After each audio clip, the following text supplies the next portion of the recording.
Hi, as we start off, I just want to tell you that I am drawing and writing on the screen that you see with something that actually has no lines or anything on it, using a stylus and a weird little glove so my hand doesn't drag. So I hope that you will understand when I struggle a little bit in that way. I try to make these videos as short as I feel like I can and still cover the information you're going to need for your homework. And most of the time I start with just having a screen share already up, but it looks like I'm looking off sideways and I don't know where you are. It's because I have two screens and my camera, is just kind of centered up on one thing. But it takes a few seconds for it to bring up a share. You should be seeing a PowerPoint. These PowerPoints do cover the information that's in the Pearson PowerPoints, but I don't cover all of it the same way they do. A lot of times I feel like their methods are a little bit kind of long and around the corner. So I hope that you find these helpful, even with the difficulties I'm likely to have with writing on the screen. So 1.1 is about an introduction to graphing. And these are just terms that we're going to use on here. A coordinate plane is what you're seeing here. This is a coordinate plane, okay? A lot of times we call this the graph, but there's actually nothing graphed on there. It's just set up for it, okay? The x-coordinate is how far over something is. So this is our x-axis that goes along here. Our y-coordinate is the y value of whatever height it is. And once we have an ordered pair, those things actually get put into parentheses. And here you'll get to see where I'm going to try to write on there. So an ordered pair is going to have parentheses and then like an x comma y. And that makes an ordered pair. And once we go over here and put a point on there, this is the plotted point. And the x-coordinate of that plotted point is 2. The y-coordinate of that plotted point is 4. And so the ordered pair is 2, 4. Okay? Now we have a graph. It is truly just a graph of a single point, but once you put something on the coordinate plane, you have a graph. Now this graph, these x and y axes, cut this graph up into 4 sections. Each of these is called a quadrant. So this is quadrant 1, and it goes counterclockwise, for any of you that still have old clocks. 1, 2, 3, and 4. And it does use generally Roman numerals, okay? So this is just an example then. There are 4 here, but this is an example of a quadrant. It's that whole section of the graph. It does not include the line. If something falls on the line, it's not in a quadrant. It's called quadrantal, but I don't think you need that word. Okay, so getting that vocab set up. Another vocab word we have is solution. Now, a solution is what makes a mathematical statement true. So if you have an equation in 2 variables, you have to have 2 numbers that's going to form that ordered pair in order to have a solution. If you need to determine whether the ordered pair is a solution of the equation, then what you really need to do is plug it in. And that's what we often say. The math word would be like substitute. So this is my x value. I'm going to think, okay, I'm putting a -5 right here for x. This is my y value, so y is 7. And the question becomes, if I do that work, is that true? So 2 times -5 is -10. And then 3 times 7 is 21. But -10 times 21 does not equal 18. So the answer for part A would be no, it is not a solution. We do the exact same kind of thing for B, only now instead of that 5 and 7, I'm going to rewrite it. I had 2x plus 3y equals 18. And so now I am replacing, I have 2 times 3 plus 3 times 4. The question is, and it is a question always, does it equal 18? As you simplify, we get 6. 3 times 4 is 12. And 6 plus 12 does equal 18. So the answer for part B is yes. Now, you know, in a habit in the classroom, I normally draw boxes around my answers. I don't normally do that on the screen because I know you can never make a box. Find an additional solution. So if we have the equation 2x plus 3y equals 18, and you are just supposed to find a solution, it doesn't tell you this, but what you can do is you can just pick an x value. You can pick anything you want to for x. I'm going to pick x equals, I just don't want to pick -5 or 3 because they've already been used. So I'm going to pick, you know, a big exciting number like 1. And then I can solve for y. And it's funny that they ask us to do that, but they're just thinking you could do it in your head right now. 2 times 1 then is 2. So it would be 2 plus 3y equals 18.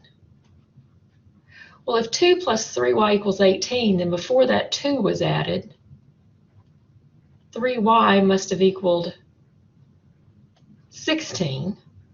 Divide both sides by 3, and we find that y would equal 16 over 3. It doesn't go in there well. It's fine to use a fraction. It's okay to use a decimal as long as you don't round it off unless the instructions tell you to. So in this case, if I found that in a decimal, it would be 5.333333, and it keeps going.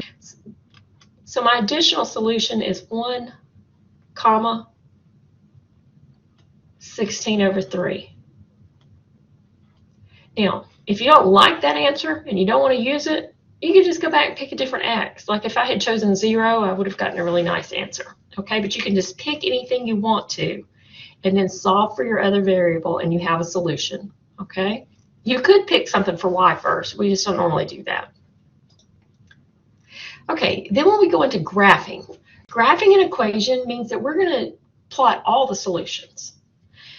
But we certainly don't want to spend our life finding solution after solution after solution. So this last part just points out, since any 2 points determine a straight line, you might remember that from geometry. If we have 2 solutions and we can get those 2 points on there, then we can find the line. Okay? So a third solution just helps you catch your errors. So if I want to graph this, what I want to do is find 2 points that are solutions. So I'm going to go down here to the bottom left. Let me put it back on my drawing thing. I have 2x plus 3y equals 18.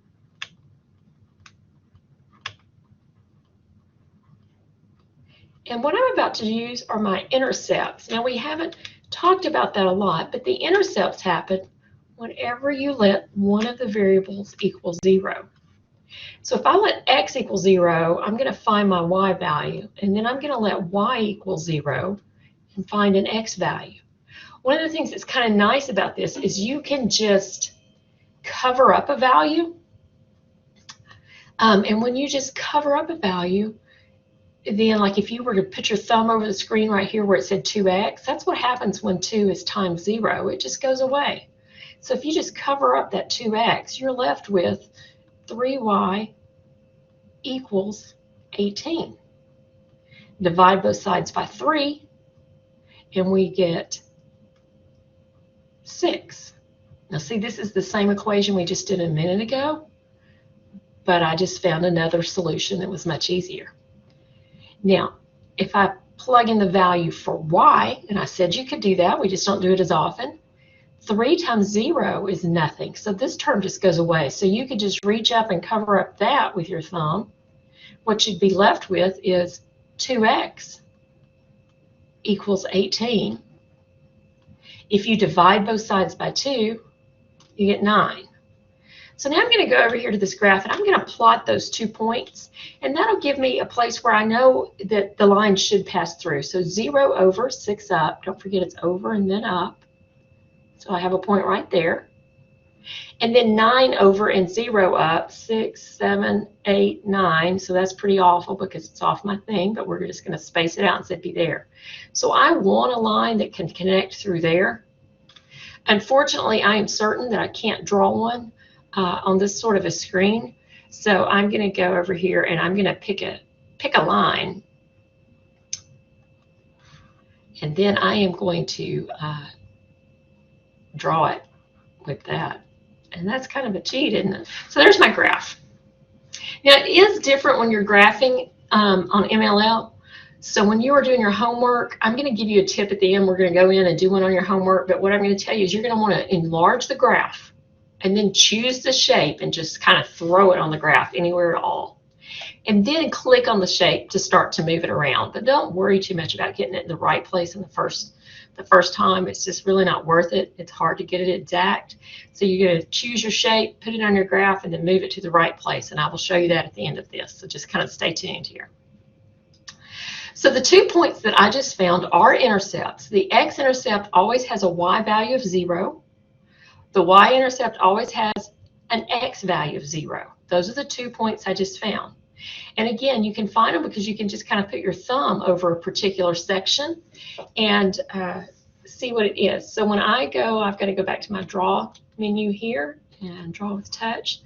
So if I want to find those points, and again, if this time I'm going to find the x one first, it's like I need to visualize this term just being gone. So I have 3x equals 12. So now I can divide both sides by 3. 12 divided by 3 is 4. All right, so now we're going to go and do that with the other side, or with the other intercept. If I let x be 0, then I need to find the y value. But if x is 0, this is the term that disappears on me. Don't lose that -2. That's a very common mistake. People just start focusing in on the number but don't notice the sign in front. Everything's attached to the sign in front of it. So I need to divide both sides by -2, which makes this one just y. But 12 divided by -2 is -6. So those are the intercepts for that problem. So then if I wanted to graph it, those are the 2 places I would put my points, and then I'd draw the line through there. Okay, now what are the intercepts of this one?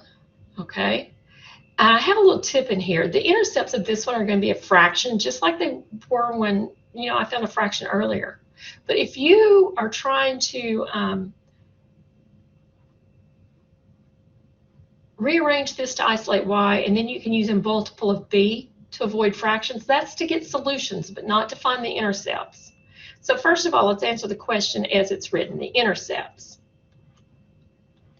The intercepts are going to be the 2 points that you can find by taking turns putting in zeros. It doesn't matter which one you do first, except for if you put in a 0 for y, you're actually finding the x-intercept. And then when you put in the 0 for x, you're finding the y-intercept. So you've got to remember that. So if I put a 0 in for y, this one goes away. And I have -10 divided by 3. Because that would be an ugly decimal, I'm just going to leave it like that. Then we're going to go and replace this and go the other direction. Say, well, all right, if I let x be 0, this one goes away. I need to divide both sides by -5. And -10 divided by -5 is +2. Now notice I like this point, but this one is kind of gross because it's got that fraction. And that's going to be a real issue for you guys when you are graphing, because sometimes it's hard to graph the points when you're online using the fractions.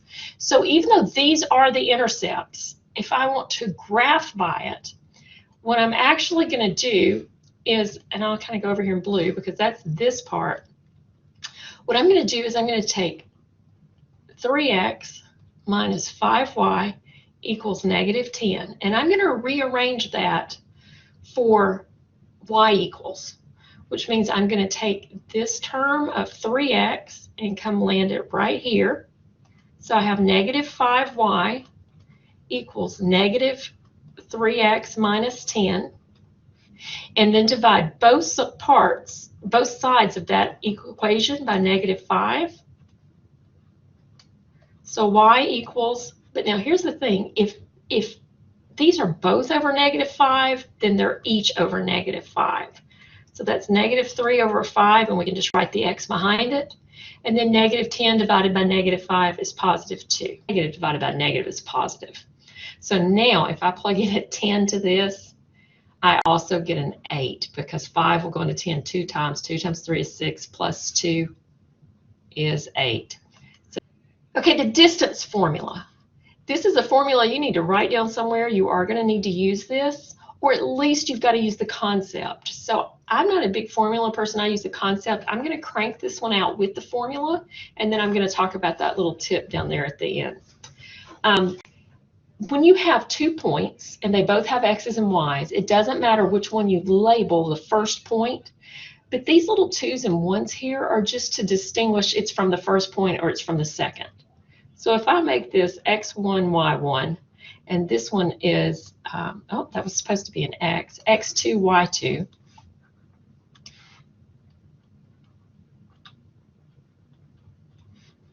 Then I can fill in my formula and say the distance is equal to the square root of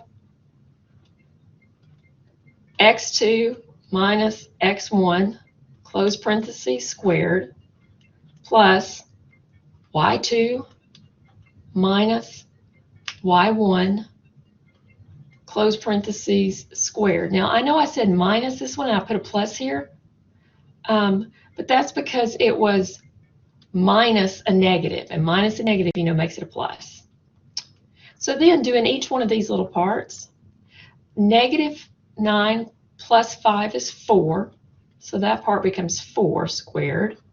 -2 minus 5 more is -7, so then I have a -7 squared. When you're using your calculator, do put parentheses and save that square root thing for the end, because a lot of times you're going to get to a decimal too fast, so you just don't want to do that part yet. Now, you could put all of this part right here that's underneath that square root into your calculator at once. But I'm just kind of cranking it out here. So that is the square root of 4 squared is 16, -7 squared is 49, which is the square root of 65, which is an ugly decimal. Okay, so I'm just going to stop right here, and that's going to be my answer. So I've applied that formula. But now let's go back to the what if we didn't like the formulas. What I do is look at formulas very closely and think, what do I need to do? Okay, I need to subtract my x values and then square it. Subtract my y values and square it. Then I'll add those numbers and take the square root. And so what I'm going to do here in a different color is just apply that concept down here. If I had -5, 5, same problem, and then -9, -2. What I tend to do is just look at my x values and think, how far apart are those numbers? And you can a lot of times just even count -5, -6, -7, -8, -9. Okay, those are 4 apart. Now, how far apart are those numbers? Well, that's 5 to the right of 0. This one is 2 to the left of 0, so they're actually 7 apart. So what I'm going to do is square each of those numbers and then add them. So that's where I get the square root of 4 squared is 16, 7 squared is 49. So you can see I get to the exact same spot, but it's just a little bit less writing. Okay? So either way, but that formula you're going to be using, and you'll use it kind of, you'll use it again. Let me just put it like that. It's not in every lesson, but it's not in just this lesson. We also have a midpoint formula. If you have 2 points, how can you find the point exactly in the middle of them? Now, the midpoint formula, if I were going to apply the concept to this one, it's really the average x and then the average y, because you know that to average 2 numbers, you add them and divide by 2. So here, I've got 2 different problems on this screen. We've got negative 8 plus negative 2, that's my x values, over 2. This is going to be a point when I get done, so I'm going to go ahead and put parentheses around it. I've got 3 plus 7 over 2. Negative 8 plus 2 is negative 10. Negative 10 divided by 2 is negative 5. 3 plus 7 is positive 10. 10 divided by 2 is positive 5. So the midpoint is negative 5, 5. Now I'm really going to do the same thing over here, but this is just an example that has fractions because I know a lot of times we have people that don't like fractions. So here I've got the first x plus the second x all over 2. And then I have the first y plus the second y over 2. So one thing I would say is I don't care if you're using a calculator. If you're using a graphing calculator, I'm about to pop it up and do that on the graphing calculator so that you can see how to get your answer on there. And it's negative 1/2 plus negative 2/5. Your graphing calculator does not tell you this, but if you hit alpha y equals enter, it puts a spot there for you to put a fraction. So then I can put negative 1 over 2. I could have put the negative in front of the whole thing. It really makes no difference. That's negative 1/2 plus, again, I want a fraction, so I'm going to go alpha y equals enter, and then negative 2 over 5. And bam, I got an answer, negative 10 over 9. So I'm going to go back over here right now and just go ahead and say that that one was negative, oh, you know what, I don't think I typed that right, did I? I'm just batting really low batting average here. We're going to say batting 100. Wish it was 1,000.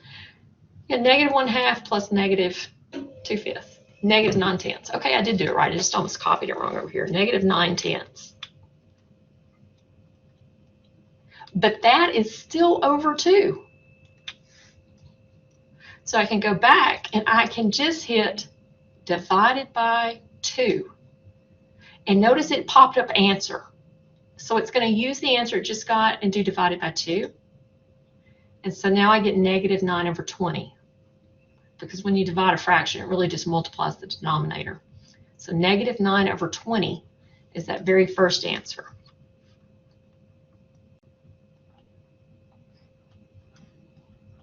I've just written it over here because I need some room to do that other part. It's not going to take much room. Negative 1 plus 3 is 2, and 2 divided by 2 is 1. So then my final answer is negative 9 over 20, comma, 1. Now, if you have a graphing calculator in it that alpha y equals does not work for you, it really just needs an update, and I could give it to you if you were close enough to come to campus and you have a TI-84. But meanwhile, if you don't have it, just use lots of parentheses. Like parentheses, I can do negative 1 and just hit divided by 2. And that's going to do that same thing as negative 1/2 plus, and then parentheses again, negative 2 divided by 5. They used to always work like that. The other one is a fairly recent update, so then I could add that and see I get that decimal. But I didn't want a decimal, okay, because it's okay to use a decimal as long as it stops, but a lot of times they keep going. So if you have a decimal and you need a fraction, hit math, enter, enter, and see how it popped that into a fraction. So math, enter, enter is how you get your calculator to change decimals into fractions. Okay, let's look at what else we have. We've got an equation for a circle. Now the center of the circle is HK, and that's what you see here in this equation. So the X value of the center is grouped with X in the equation, and the Y value of the center is grouped with Y. And then it's equal to R squared, not just R, but R squared, where R is the radius. So this problem kind of comes at you at two different ways. One of them is to write the equation of the circle. So what we're going to do here is simply take the values they give us and replace them with the related values in the equation. So they gave me h, k, and r.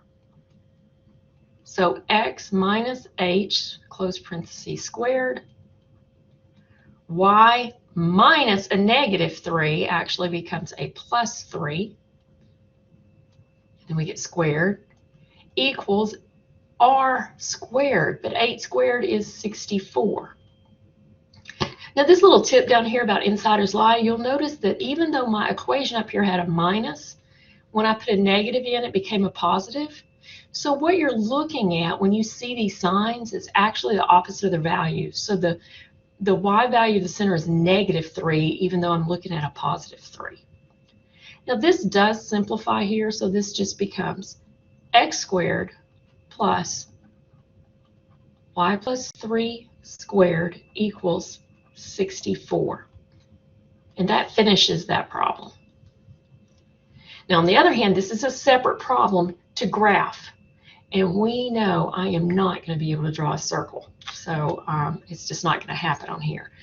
But the concept, and when you're doing this online, rather than draw a circle, you have to put 2 points on that circle. One of the points you have to know to graph your circle online is the center. So the center, HK, it is the opposite of the sign you're looking at. This has a negative 3, but remember it's x minus h, so the h value is 3.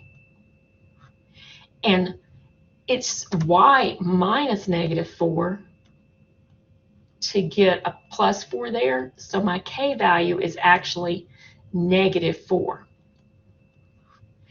R squared is 9, but I want to know the radius to get my r, so I have to take the square root of that, and the radius is 3. So I would put my center at 3, negative 4, 3 over, 4 down, there is my center. And then my next point would go 3 directly out from that. Now I could go 3 up, 3 to the left, 3 up would have been here, 3 to the right, or 3 down. It doesn't matter. And when you're online, you have to have one other point. So the easiest one to get is typically just find your radius and go that far out. So now I have my 2 points. And I want to put a circle on there. And I don't know if it's going to let me. Let's see if we can draw a circle. Kind of. Do I see a circle somewhere? I keep seeing these ovals. I'll try that.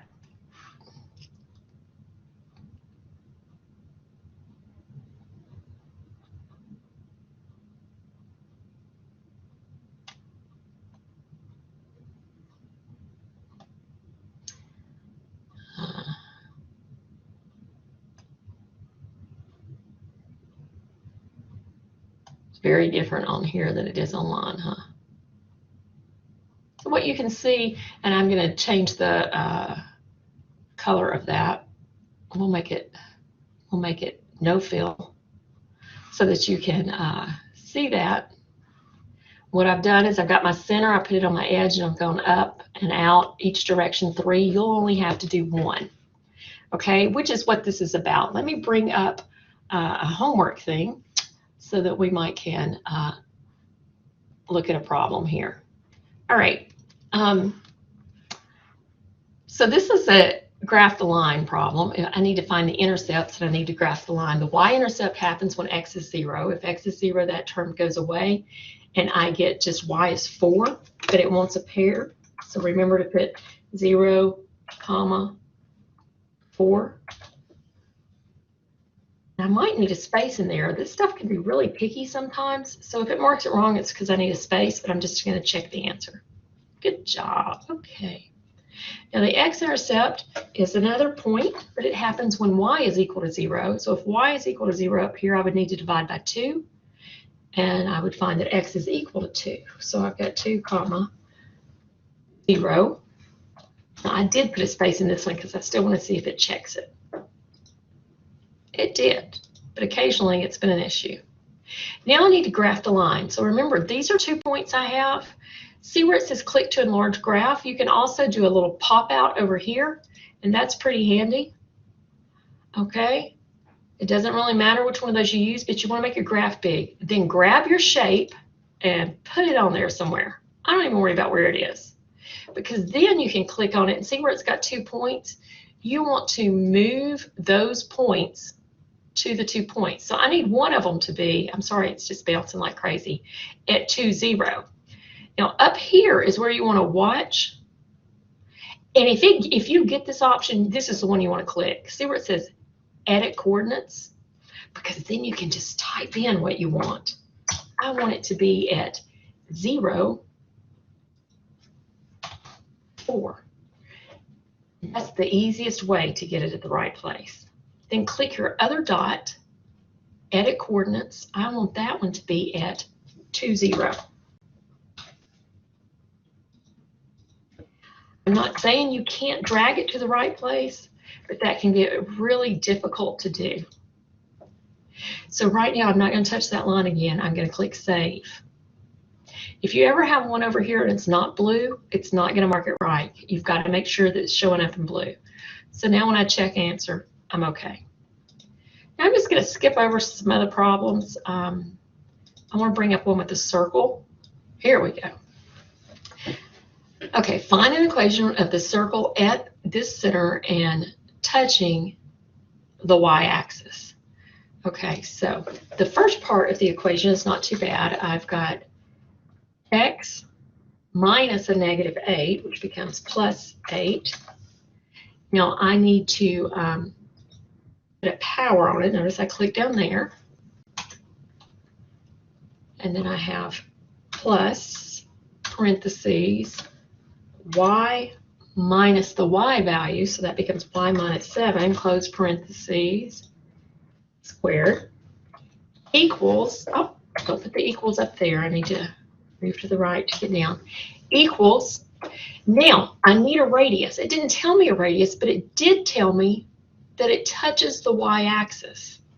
So you look over here, if it touches the y-axis, the x value of that point is 0.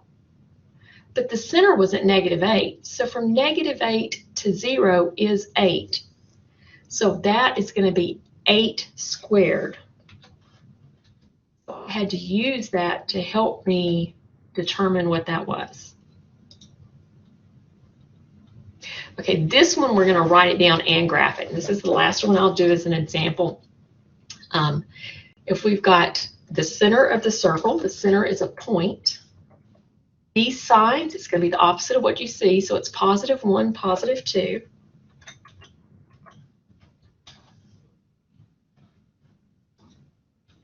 Now I need the radius of the circle. Well, this is r squared. So the radius is the square root of 49, which is 7. And now I need to graph it. So this is just to show you that graph in a circle. I'm going to pop it out. I'm going to grab a circle and I'm going to put it on there. You might can try to put it in the right place. But that's not really important because we can move it later. So I know the center is at 1, 2. So I did get that one. Now I need to click another point. So I know the radius is 7. So I'm just going to go out straight 7.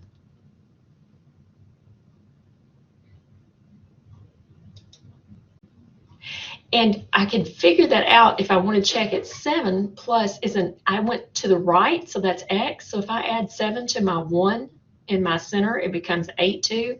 And that is the other point, so I can click Save and check.